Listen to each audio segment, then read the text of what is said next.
तो फ्रेंड्स, आज नवंबर का लास्ट ट्रेडिंग डेज था और बहुत सारे मायनों में ये जो मंथ रहा है शेयर बाजार के लिए बहुत सारे मायनों में बहुत इंपॉर्टेंट रहा है। काफी सारी चीजें होती हुई दिखी है इस पूरे महीने में जो काफी टाइम में नहीं हुई। तो हम समझते हैं इस पूरे महीने में क्या क्या हुआ, क्या क्या चेंजेज हुए और आगे क्या इम्पैक्ट पड़ेगा पूरा का पूरा बाजार के ऊपर, उसके बारे में समझते हैं। ठीक है, तो सबसे पहले हम लोग शुरुआत करते हैं बाजार के इंडेक्स निफ्टी और बैंक निफ्टी को लेके क्या हो सकता है। तो जैसे कि आप लोगों ने कल देखा, एक्सपायरी के टाइम पे एक बहुत बड़ा शार्प फॉल आया, तकरीबन 380-400 पॉइंट के आसपास निफ्टी एकदम से सेकंड हाफ में गिरी। सेकंड हाफ में 200-250 पॉइंट का फॉल। तो मेरे ख्याल से अगर मैं इसमें देखूं, ये जो फॉल आया एकदम से इतना बड़ा, 5 मिनट का कैंडल है। 5 मिनट के कैंडल में एक बहुत बड़ा शार्प फॉल आया जो कि तकरीबन देखा जाए तो ये दो कैंडल 10 मिनट का, ये टाइम फ्रेम कितना लगाया मैंने, 5 मिनट का टाइम फ्रेम है। 10 मिनट के अंदर अंदर में निफ्टी ने कितना फॉल दिया, तकरीबन 200 पॉइंट का 200 पॉइंट का फॉल आया था 10 मिनट के अंदर अंदर में। और ये कब हुआ था, ये हुआ था 2 बजे के आसपास, 2 बजे से लेके 2 बज के 10 मिनट के बीच एकदम से शार्प फॉल आया था। और एक्सपायरी और रोल ओवर का बहुत बड़ा प्रेशर था कल, जिसकी वजह से मोमेंटम आया था। ठीक है, अब मार्केट में सोशल मीडिया पे बहुत सारी दिव्य आत्माएं हैं जिनका क्लेम ये होता है कि उनको पहले से पता होता था, पहले से पता था कि इतनी बड़ी गिरावट आएगी मार्केट में। लेकिन मजे की बात यह है कि वो लोग बताते कब है, जब सब कुछ हो जाता है। ठीक है, तो एग्जैक्टली मैं आपको बताऊं, बाजार में इस तरह के जो सडन फॉल है या एकदम से मार्केट बाउंस करता है, इसके बारे में ना किसी को बिल्कुल भी आइडिया नहीं होता है। ये पूरा का पूरा जो गेम होता है मार्केट का, पूरा का पूरा जो टेक्निकल एनालिसिस होता है या फिर डेटा रीडिंग होता है, एक प्रोबेबिलिटी का गेम है। हमेशा हम लोग क्या करते हैं, हाई प्रोबेबिलिटी चीजों को बताने की कोशिश करते हैं, हाई प्रोबेबिलिटी चीजों को करने की कोशिश करते हैं कि मैक्सिमम प्रोबेबिलिटी क्या हो सकता है, कि क्या हो सकता है, मैक्सिमम प्रोबेबिलिटी किस चीज की है। और मैक्सिमम टाइम मार्केट अपने हिस्ट्री को रिपीट करते हैं और मैक्सिमम ऐसी प्रोबेबिलिटी देखने को मिलता है।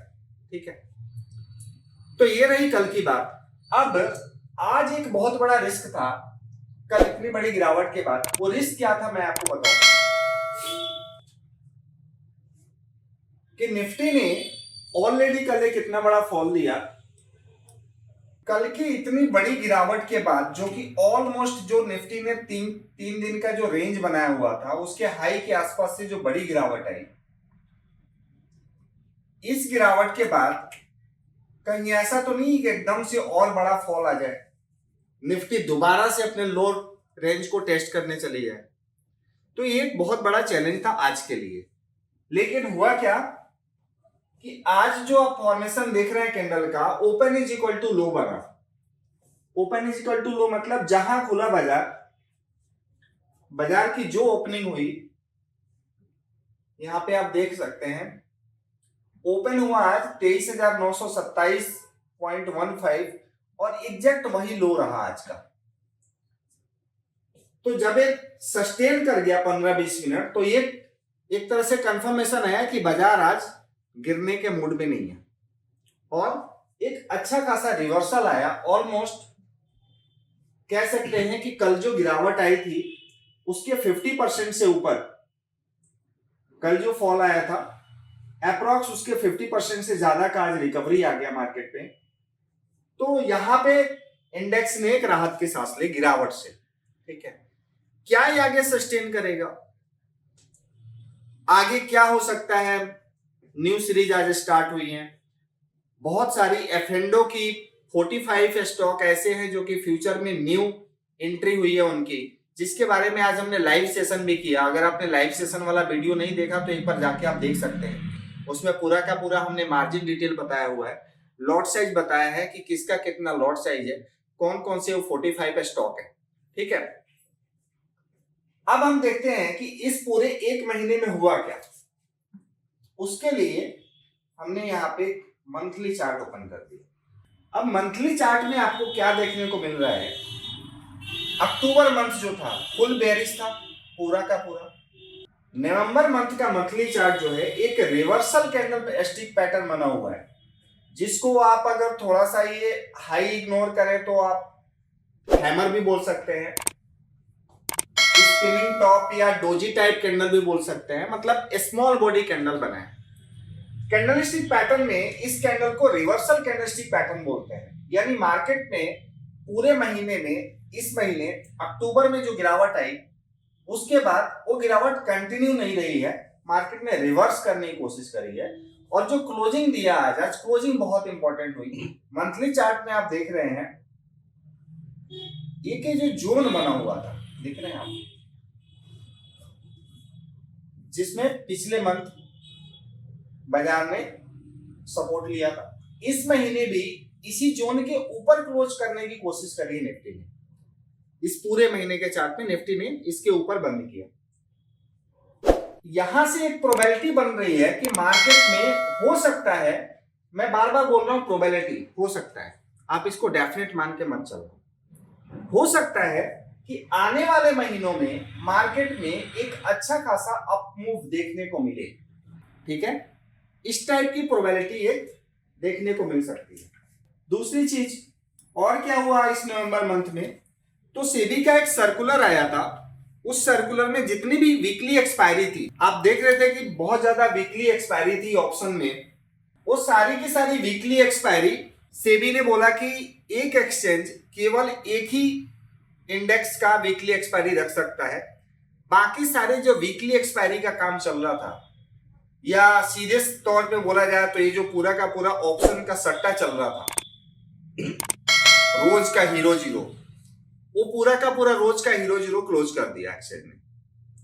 अब निफ्टी वीकली एक्सपायरी होगी सिर्फ निफ्टी की और सेंसेक्स की बीएसई में, एक एक्सचेंज के पास एक वीकली एक्सपायरी होगी ऑप्शन की, बाकी सारे कॉन्ट्रैक्ट मंथली एक्सपायर हुआ करेंगे। यानी जो 4 हफ्ते आपको मिलते थे, रोज एक नया एक्सपायरी होता था, और फ्राइडे को तो दो थे, मंडे को भी 2 थे, तो वो सारे बंद होके अब सिर्फ हफ्ते में थर्सडे रहेगी निफ्टी की एक्सपायरी और फ्राइडे रहेगी सेंसेक्स की एक्सपायरी, 2 रहेगी, और बाकी मंथ के आखिरी वाले हफ्ते में मंथली एक्सपायरी सबकी रहेगी। ठीक है, तो ये बड़ा चेंजेस आया। अब इसका यहाँ पे आप देख सकते हो ऑप्शन चेन में कि जैसे निफ्टी का तो है, आपको दिख रहा है कि निफ्टी के सारे कॉन्ट्रैक्ट आपको दिख रहे हैं हर हफ्ते के, देख रहे हो 5 दिसंबर 12 दिसंबर, ये सब निफ्टी के कॉन्ट्रैक्ट आपको दिख रहे हैं। लेकिन एक बहुत बड़ा वॉल्यूम करने वाला इंडेक्स बैंक निफ्टी, जिसमें कि ये जितने भी मैक्सिमम रिटेलर का जो लॉस किया है, मैं कह सकता हूं, अगर सेबी इस तरह का कोई डेटा पोस्ट करे, इंडेक्स वाइज मैक्सिमम अगर कहीं लॉस गया है तो बैंक निफ्टी के ऑप्शन में लॉस गया है रिटेलर का। उसकी वीकली एक्सपायरी बंद होती हुई दिखी है आपको। अब उसकी वीकली एक्सपायरी नहीं होगी, अब उसकी सिर्फ और सिर्फ मंथली एक्सपायरी होगी, सिर्फ और सिर्फ इनके मंथली एक्सपायरी अब होंगे। बाकी मिड कैप हो गया आपका, फिर निफ्टी हो गया, इन सब की एक्सपायरी बंद, इन सब की सिर्फ मंथली एक्सपायरी, सिर्फ 3 मंथली एक्सपायरी रहेगी। मिड कैप निफ्टी सिर्फ मंथली एक्सपायरी, सबकी मंथली एक्सपायरी बंद हो गई। तो एक तो ये चेंजेस आया। इसके अलावा आने वाले समय में आपको देखने को मिलेगा ये जो लॉट साइज है बहुत छोटे वाले लॉट साइज के कहने का मतलब मेरा ये है कि जैसे मान के चलिए निफ्टी है, निफ्टी का जो लॉट साइज 25 का है, निफ्टी का लॉट साइज कितने का है, 25 का लॉट साइज है। तो मान लेते हैं जैसे यहां पे दिख रहा है आपको 100 रुपए का प्रीमियम, ठीक है, 24,300 वाले में दिख रहा है आपको 100 रुपए का प्रीमियम। तो इसका मतलब यह है कि आपके पास अगर इस कॉल को खरीदना है तो आपके पास सिर्फ 2,500 रुपए चाहिए, 25 का लॉट है, आप इसको जाके खरीद सकते हो, बाई कर सकते हो। अब ये आने वाले समय में ये हो जाएगा 3 टाइम्स, यानी 75 का लॉट हो जाएगा, 75 का लॉट हो जाएगा। यानी जो काम आप 2,500 में करते थे अभी इसके लिए आपके 7,500 रुपए लगेंगे। कुछ कंट्रोल होगा, जो बहुत छोटे पैसे लेके आते हैं लोग और ट्रेड करने के लिए, वहां पे थोड़ी बहुत कंट्रोल आएगी। ठीक है, ऐसे ही बैंक निफ्टी का लॉट साइज बढ़ जाएगा, ऐसे ही सेंसेक्स का लॉट साइज बढ़ जाएगा। सबका लॉट साइज, जितने भी इंडेक्स हैं, अप्रोक्स इनके लॉट साइज 5 लाख के आसपास है। ये टोटल मतलब टोटल कॉन्ट्रैक्ट की वैल्यू 5 लाख की है, ये कॉन्ट्रैक्ट की वैल्यू 15 से 20 लाख तक होने वाली है, यानी 3 गुना हो जाएगा। ठीक है, तो यहां पे बहुत बड़ा गैप आएगा एक वॉल्यूम में, कि जो अनापशना वॉल्यूम हो रहा था हर हफ्ते वीकली एक्सपायरी पे, वो कम होगा। यही रीजन है कि काफी सारे ब्रोकर्स जो कि जीरो ब्रोकरेज देते थे इंडेक्स में या बहुत कम ब्रोकरेज देते थे, अब सब अपना ब्रोकरेज बढ़ा रहे हैं। सब लोग अपना ब्रोकरेज क्या करेंगे, बढ़ाएंगे, क्योंकि उनकी जो कमाई होती थी वो टर्नओवर से होती थी। ठीक है, तो अब ये टॉपिक को हम लोग भटकाते नहीं है, वापस आ जाते हैं निफ्टी पे। क्या प्रोबेबिलिटी बन सकती है? तो एक प्रोबेबिलिटी तो आपको देखी वीकली चार्ट में, सॉरी मंथली चार्ट में। अब देखते हैं वीकली का क्या सेटअप बना हुआ है। तो वीकली में भी सेम आप देख रहे हो कि एक सपोर्ट एरिया जो बना हुआ है, इस सपोर्ट एरिया को रीटेस्ट करके और मार्केट ऊपर जाने की कोशिश कर रहा है। अब यहां पे आप एक इंटरेस्टिंग चीज क्या देखेंगे कि जो जोन बना हुआ है, अगर मैं रेजिस्टेंस मार्क करूं, अभी निफ्टी को चलने के लिए क्या लेवल चाहिए? यहां पे आपको क्लियर लेवल दिख रहा है 24,353। इसके ऊपर एक क्लोज चाहिए, इसके ऊपर एक डे क्लोज चाहिए निफ्टी का। ठीक है, सेम चीज आप देखेंगे वीकली में, हम इसको कन्वर्ट करते हैं, वीकली से हम करते हैं इसको डेली। देख रहे हैं ये 3-4 दिन का जो हाई बना हुआ है, जहां से कल भी एकदम से मार्केट नीचे की तरफ आ गई, इसके ऊपर एक क्लोजिंग चाहिए। अगर एक क्लोजिंग मंडे ट्यूसडे में कभी आता हुआ दिख रहा है, तो यहां से एक बाउंस देखने को मिल सकता है निफ्टी में। अगर नहीं आता है, सपोर्ट क्या बनेगा? तो नेक्स्ट वीक के लिए सपोर्ट एरिया जो कल लो बना था ना, यही सपोर्ट जोन बन जाएगा। क्या जोन था? 880, 23,880। इसके नीचे अगर निफ्टी जाती है तो वापस से एक फॉल देखने को मिल सकता है। ठीक है, तो दो लेवल एक बहुत इंपॉर्टेंट रहेंगे, इसके बीच में मोमेंटम जो भी होगी रेंज बाउंड की मोमेंटम आएगी। ऐसा प्रोबेबिलिटी है, ऐसा चार्ट का सेटअप बना हुआ है। ठीक है, इसमें कुछ भी डेफिनेट नहीं है कि जैसा बताया जा रहा है वैसे ही होगा, ये प्रोबेबिलिटी है। दूसरी चीज अगर हम देखें, रिट्रेसमेंट की बात करें, तो रिट्रेसमेंट में भी यही लेवल देखने को मिल रहा है 24,425। इसके बाद इसके ऊपर निफ्टी थोड़ा कंफर्टेबल फील करेगी 24,800 तक। 24,800 और 25,137 ये एक रिवर्सल जोन रहेगा निफ्टी के लिए, जहां से कि निफ्टी जिसको क्रॉस करने में बहुत प्रॉब्लम आएगी। अगर इसके ऊपर सस्टेन हो जाता है तो हम उम्मीद कर सकते हैं कि आने वाले टाइम्स में एक नया लाइफ टाइम हाई निफ्टी पे बनता हुआ देखें। तो ये रहा पूरा का पूरा निफ्टी का। आज कौन से ऐसे सेक्टर थे जिन्होंने निफ्टी को सपोर्ट किया, कौन से ऐसे सेक्टर थे उसकी बात कर लेते हैं। तो आप देखेंगे, कभी भी आपको सेक्टर के बारे में देखना हो तो सीधे से एनएससी की वेबसाइट पे जाएंगे और व्यू ऑल इंडाइसेस, और यहां पे आ जाएंगे आप सेक्टोरियल इंडाइसेस। सेक्टर की मैं बात करूं तो आज सिर्फ 2 सेक्टर छोड़ के सभी सेक्टर पॉजिटिव में थे। 2 सेक्टर कौन सा?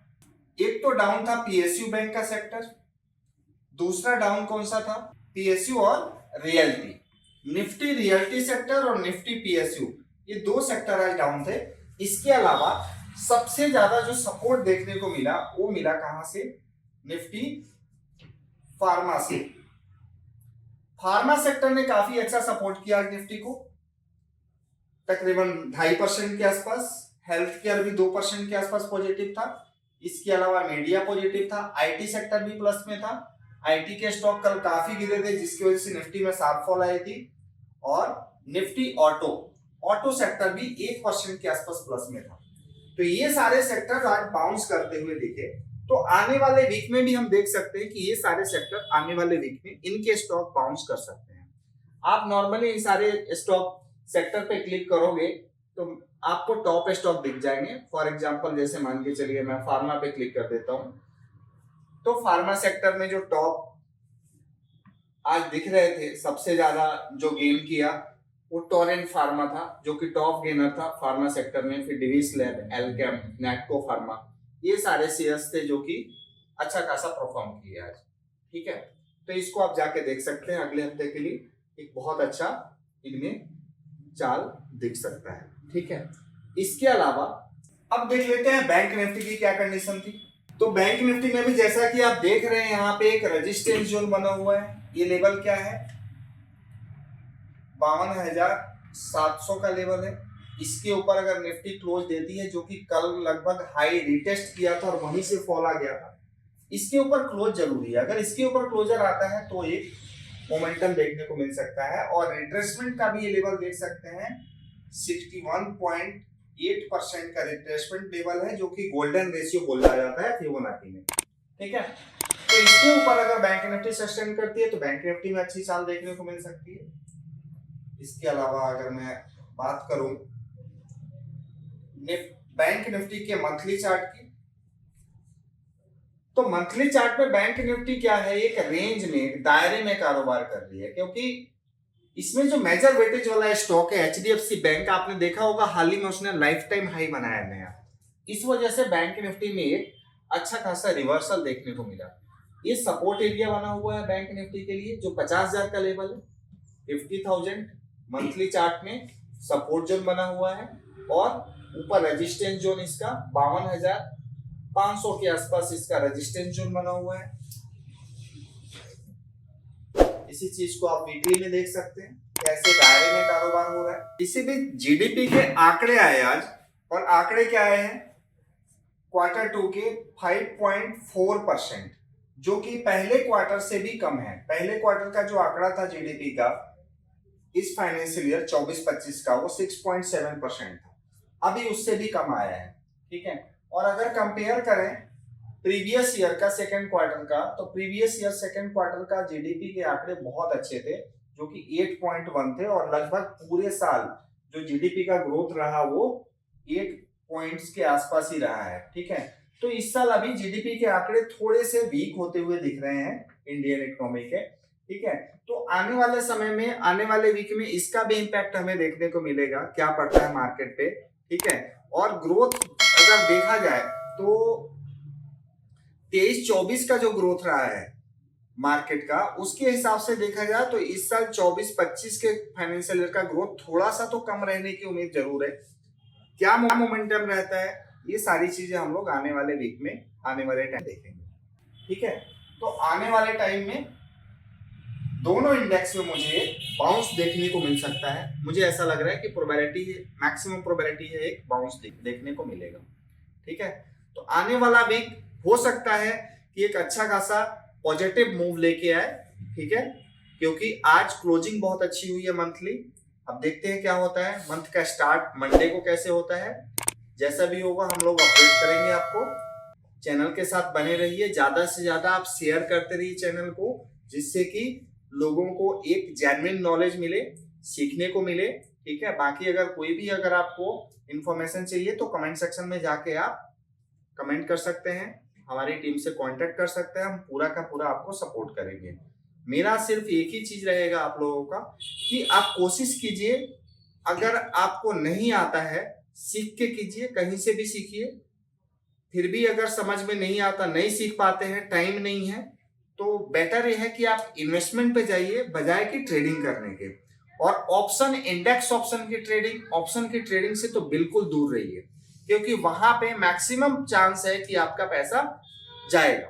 ठीक है, अगर आप बिना सीखे कर रहे हैं तो, क्योंकि उसके लिए आपको बहुत अच्छी स्किल सेट की जरूरत है। ठीक है, थैंक यू सो मच।